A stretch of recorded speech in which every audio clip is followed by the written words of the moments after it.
The Story of the Goblins Who Stole a Sexton, from Pickwick Papers by Charles Dickens. In an old abbey town down in this part of the country, a long, long while ago, so long that the story must be a true one, because our great-grandfathers implicitly believed it, there officiated as sexton and gravedigger in the churchyard one Gabriel Grubb. It by no means follows that because a man is a sexton and constantly surrounded by the emblems of mortality, therefore he should be a morose and melancholy man. Your undertakers are the merriest fellows in the world, and I once had the honour of being on intimate terms with a mute who in private life and off duty was as comical and jocose a little fellow as ever chirped out a devil-may-care song, without a hitch in his memory or drained off a good stiff glass without stopping for breath. But notwithstanding these precedents to the contrary, Gabriel Grubb was an ill-conditioned, cross-grained, surly fellow, a morose and lonely man who consorted with nobody but himself, and an old wicker bottle which fitted into his large, deep waistcoat pocket, and who eyed each merry face as it passed him by with such a deep scowl of malice and ill-humour as it was difficult to meet without feeling something the worse for. A little before twilight, one Christmas Eve, Gabriel shouldered his spade, lighted his lantern, and betook himself towards the old churchyard, for he had got a grave to finish by the next morning, and feeling very low, he thought it might raise his spirits, perhaps, if he went on with his work at once. As he went his way up the ancient street, he saw the cheerful light of the blazing fires gleam through the old casements, and heard the loud laugh and cheerful shouts of those who were assembled around them. He marked the bustling preparations for next day's cheer, and smelled the numerous savoury odours consequent thereupon, and as they steamed up from the kitchen windows in clouds. All this was gall and wormwood to the heart of Gabriel Grubb, and when groups of children bounded out of the houses, tipped across the road, and were met, before they could knock at the opposite door, by half a dozen curly-headed little rascals who crowded around them as they flocked upstairs to spend the evening in their Christmas games, Gabriel smiled grimly and clutched the handle of his spade with a firmer grasp, as though he thought of measles, scarlet fever, thrush, whooping cough, and a good many other sources of consolation besides. In this happy frame of mind, Gabriel strode along, returning a short, sullen growl to the good-humoured greetings of such of his neighbours as now and then passed him, until he turned into the dark lane which led to the churchyard. Now Gabriel had been looking forward to reaching the dark lane, because it was, generally speaking, a nice, gloomy, mournful place, into which the townspeople did not much care to go, except in broad daylight and when the sun was shining. Consequently, he was not a little indignant to hear a young urchin roaring out some jolly song about Merry Christmas, in this very sanctuary which had been called Coffin Lane ever since the days of the old abbey and the time of the shaven-headed monks. As Gabriel walked on, and the voice drew nearer, he found it proceeded from a small boy who was hurrying along to join one of the little parties in the old street, and who, partly to keep himself company and partly to prepare himself for the occasion, was shouting out the song at the highest pitch of his lungs. So Gabriel waited until the boy came up, and then dodged him into a corner and rapped him over the head with his lantern 5 or 6 times, just to teach him to modulate his voice. And as the boy hurried away with his hand to his head, singing quite a different sort of tune, Gabriel Grubb chuckled very heartily to himself, and entered the churchyard, locking the gate behind him.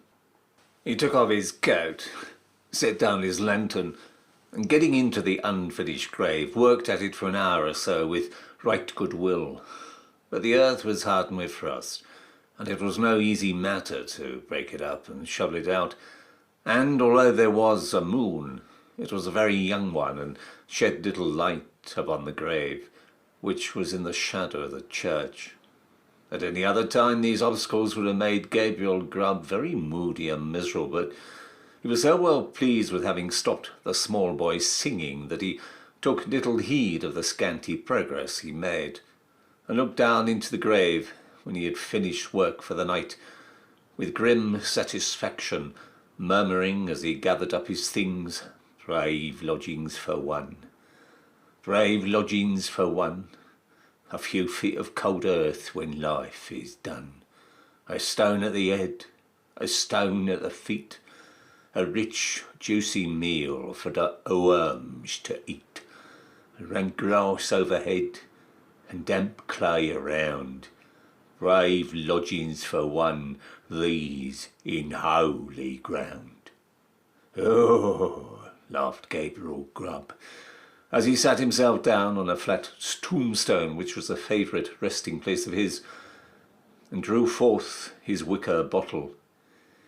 "A coffee-neck Christmas, a Christmas box, ho, ho, ho," repeated a voice which sounded close behind him. Gabriel paused. It was some alarm, in the act of raising the wicker bottle to his lips, and looked around. The bottom of the oldest grave about him was not more still and quiet than the churchyard in the pale moonlight. The cold hoar frost glistened on the tombstones and sparkled like rows of gems among the stone carvings of the old church. The snow lay hard and crisp upon the ground, and spread over the thickly strewn mounds of earth, so white and smooth a cover that it seemed as if corpses lay there, hidden only by their winding sheets. Not the faintest rustle broke the profound tranquillity of the solemn scene. Sound itself appeared to be frozen up. All was so cold and still. "It was the echoes," said Gabriel Grubb, raising the bottle to his lips again. "It was not," said a deep voice. Gabriel started up and stood rooted to the spot with astonishment and terror, for his eyes rested on a form that made his blood run cold. Seated on an upright tombstone, close to him was a strange, unearthly figure, whom Gabriel felt at once was no being of this world. His long, fantastic legs, which might have reached the ground, were cocked up and crossed after a quaint, fantastic fashion. His sinewy arms were bare, and his hands rested on his knees. On his short, round body he wore a close covering, ornamented with small smashes. A short cloak dangled at his back. The collar was cut into curious peaks which served the goblin in lieu of ruff or neckerchief, and his shoes curled up at his toes into long points. On his head he wore a broad-brimmed sugar-loaf hat garnished with a single feather. The hat was covered with white frost, and the goblin looked as if he had sat on the same tombstone very comfortably for 200 or 300 years. He was sitting perfectly still. His tongue was put out as if in derision, and he was grinning at Gabriel Grubb with such a grin as only a goblin could call up. "It was not the echoes," said the goblin. Gabriel Grubb was paralysed and could make no reply. "What do you do here on Christmas Eve?" said the goblin sternly. I came to dig a grave, sir," stammered Gabriel Grubb. "What man wanders among graves and churchyards on such a night as this?" cried the goblin. "Gabriel Grubb! Gabriel Grubb!" screamed a wild chorus of voices that seemed to fill the churchyard. Gabriel looked fearfully round. Nothing was to be seen. "What are you going that bottle?" said the goblin. "Holland, sir," replied the sexton, trembling more than ever, for he had brought it off the smugglers, and he thought that perhaps his questioner might be in the excise department of the goblins. "Who drinks Hollands alone?" "And in a churchyard on such a night as this," said the Goblin. "Gabriel Grubb, Gabriel Grubb," exclaimed the wild voices again. The Goblin leered maliciously at the terrified Sexton, and then, raising his voice, exclaimed, "And who then is our fair and lawful prize?" To this inquiry, the invisible chorus replied in a strain that sounded like the voices of many choristers singing to the mighty swell of the old church organ, a strain that seemed borne to the sexton's ears upon a wild wind, and to die away as it passed onwards, but the burden of the reply was still the same. "Gabriel Grubb! Gabriel Grubb!" The Goblin grinned a broader grin than before, as he said, "Well, Gabriel, what do you say to this?" The Sexton gasped for breath. "What do you think of this, Gabriel?" said the Goblin, kicking up his feet in the air on either side of the tombstone, and looking at the turned-up points with as much complacency as if he had been contemplating the most fashionable pair of Wellingtons in all Bond Street. It's very curious, sir," replied the Sexton, half dead with fright. "Very curious and very pretty, but I think I'll go back and finish my work, sir, if you please." "Work?" said the Goblin. "What work?" "At the grave, sir. Making the grave," stammered the Sexton.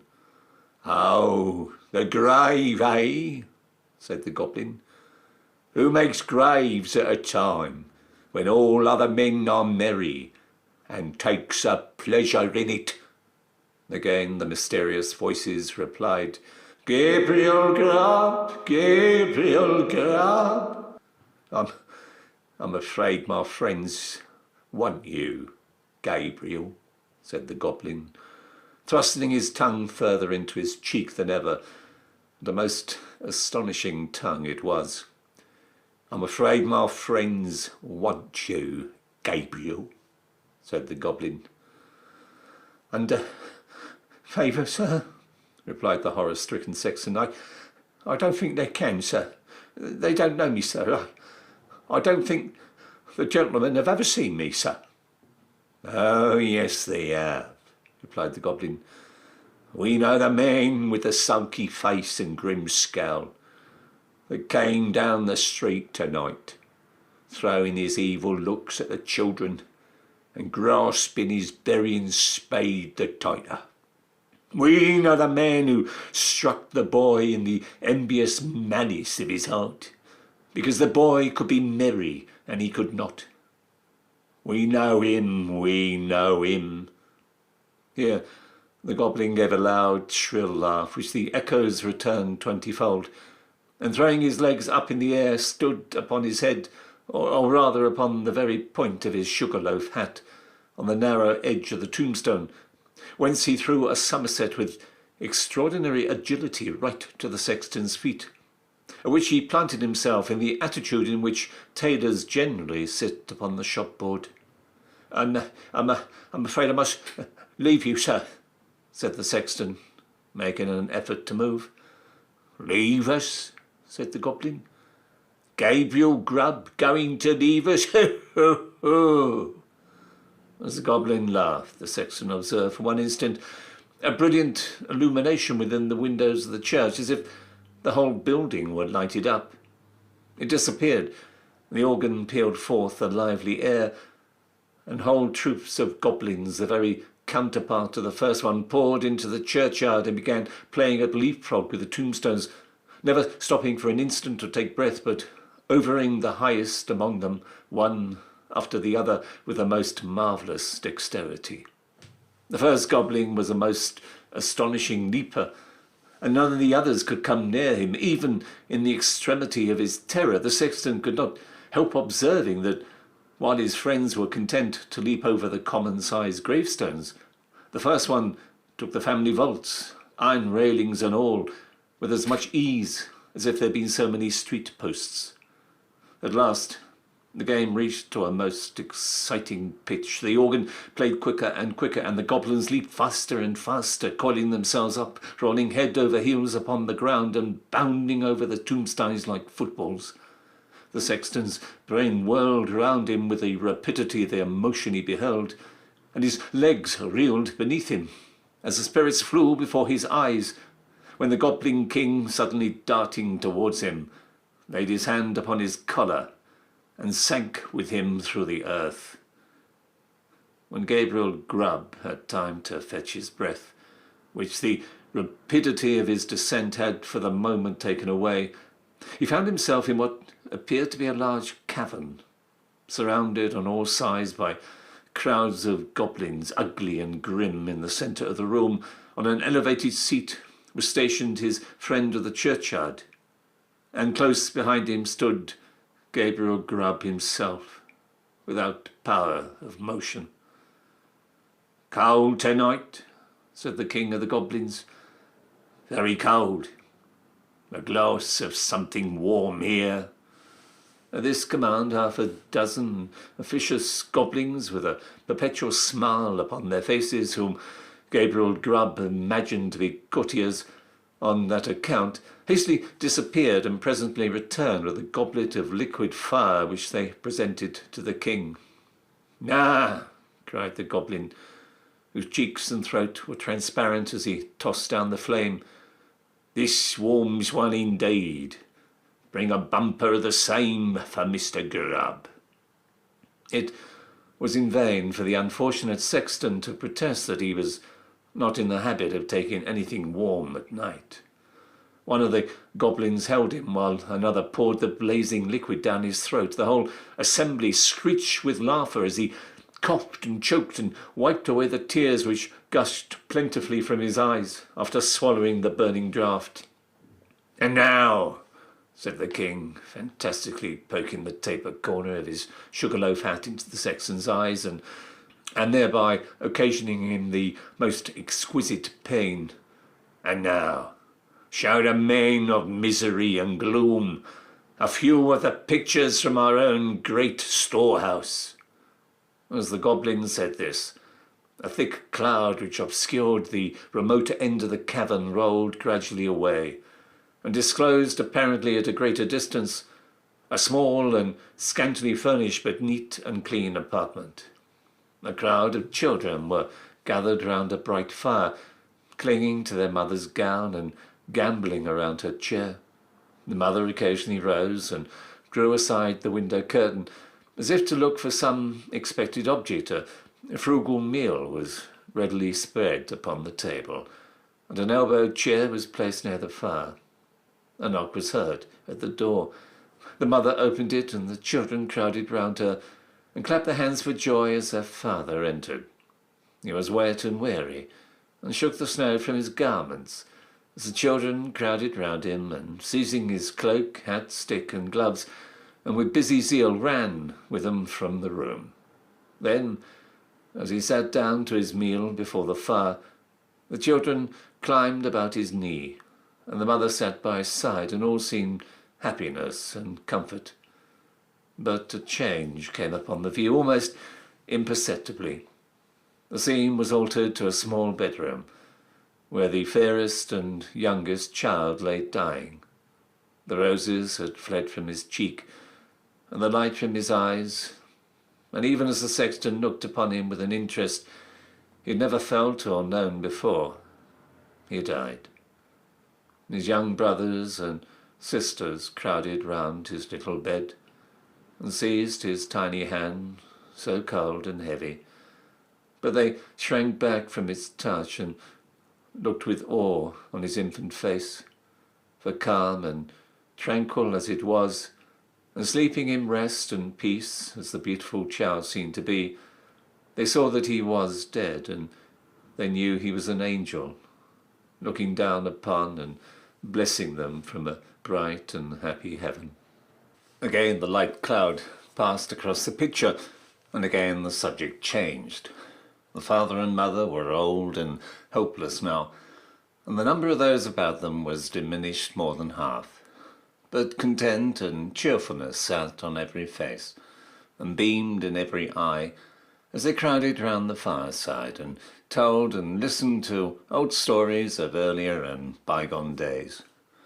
Slowly and peacefully the father sank into the grave, and soon after the sharer of all his cares and troubles followed him to a place of rest.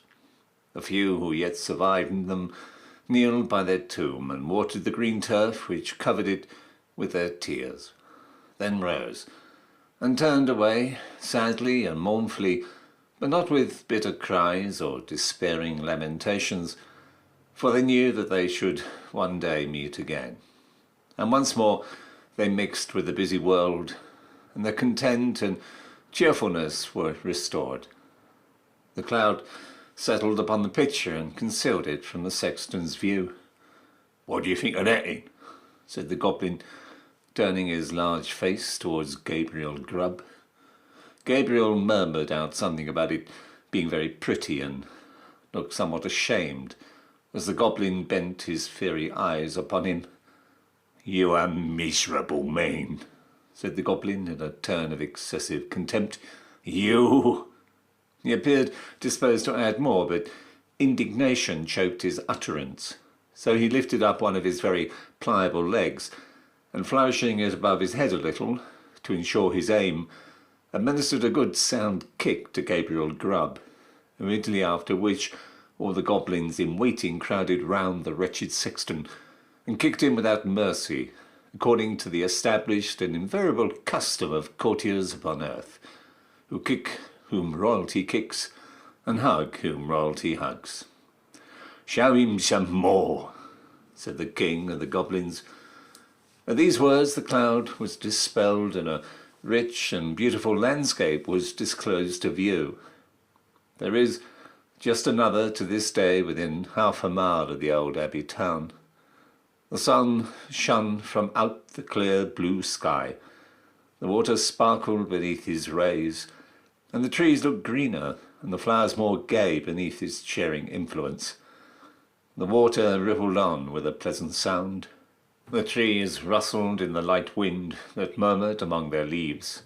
The birds sang upon the boughs, and the lark carolled on high her welcome to the morning. Yes, it was morning, the bright, balmy morning of summer.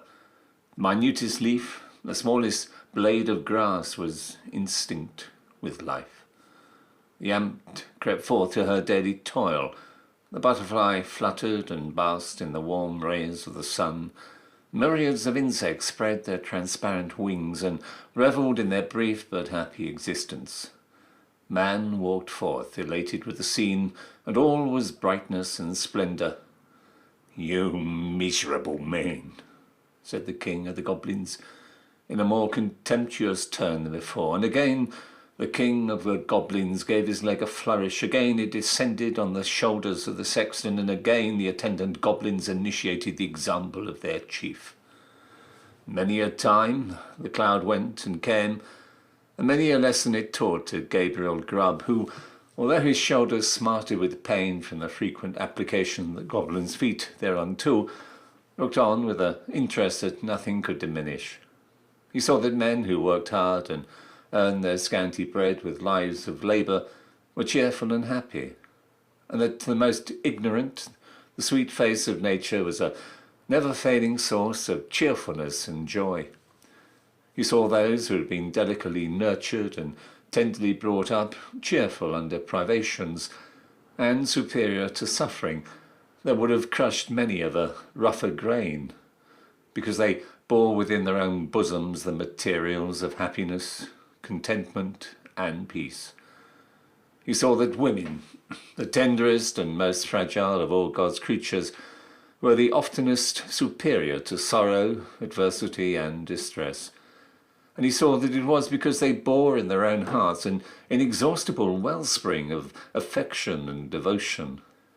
Above all, he saw that men like himself, who snarled at the mirth and cheerfulness of others, were the foulest weeds on the fair surface of the earth, and setting all the good of the world against the evil, he came to the conclusion that it was a very decent and respectable sort of world after all. No sooner had he formed it Then the cloud which had closed over the last picture seemed to settle on his senses and lull him to repose. One by one, the goblins faded from his sight, and as the last one disappeared, he sank to sleep. The day had broken when Gabriel Grubb awoke and found himself lying at full length on the flat gravestone in the churchyard, with a wicker bottle lying empty by his side, and his coat, spade, and lantern, all well whitened by last night's frost, scattered on the ground. The stone on which he had first seen the goblins seated stood bolt upright before him, and the grave at which he had worked the night before was not far off. At first he began to doubt the reality of his adventures, but the acute pain in his shoulders when he attempted to rise assured him that the kicking of the goblins was certainly not ideal. He was staggered again by observing no traces of footsteps in the snow on which the goblins had played at leapfrog with the gravestones. But he speedily accounted for these circumstances when he remembered that, being spirits, they would leave no visible impression behind them. So Gabriel Grubb got on his feet as well as he could, for the pain in his back, and, brushing the frost off his coat, put it on and turned his face towards the town. But he was an altered man, and he could not bear the thought of returning to a place where his repentance would be scoffed at and his reformation disbelieved. He hesitated for a few moments, then turned away to wonder where he might and seek his bread elsewhere. The lantern, the spade, and the wicker bottle were found that day in the churchyard. There were a great many speculations about the sexton's fate at first, but it was speedily determined that he had been carried away by the goblins, and there were not wanting some very credible witnesses who had distinctly seen him whisk through the air on the back of a chestnut horse, blind of one eye, with the hindquarters of a lion and the tail of a bear.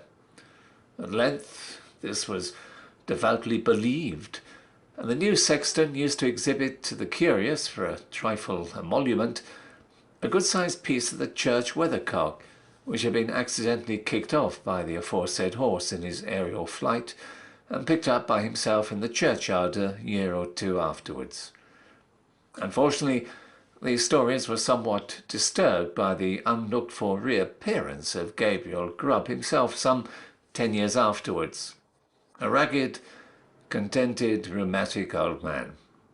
He told his story to the clergyman and also to the mayor, and in course of time it began to be received as a matter of history, in which form it has continued down to this very day.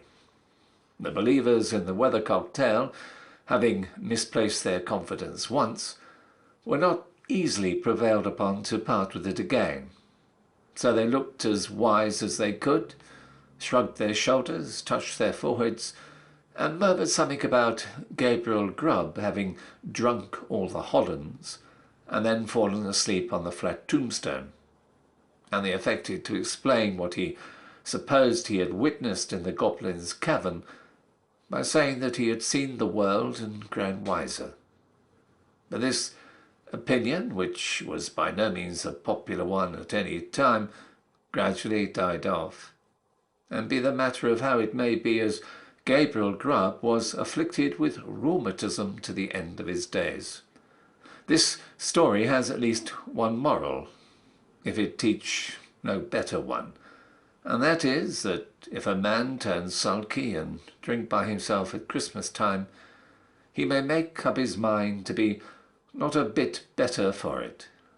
Let the spirits be never so good, or let them be even as many degrees beyond proof as those which Gabriel Grubb saw in the Goblin's cavern. End of story.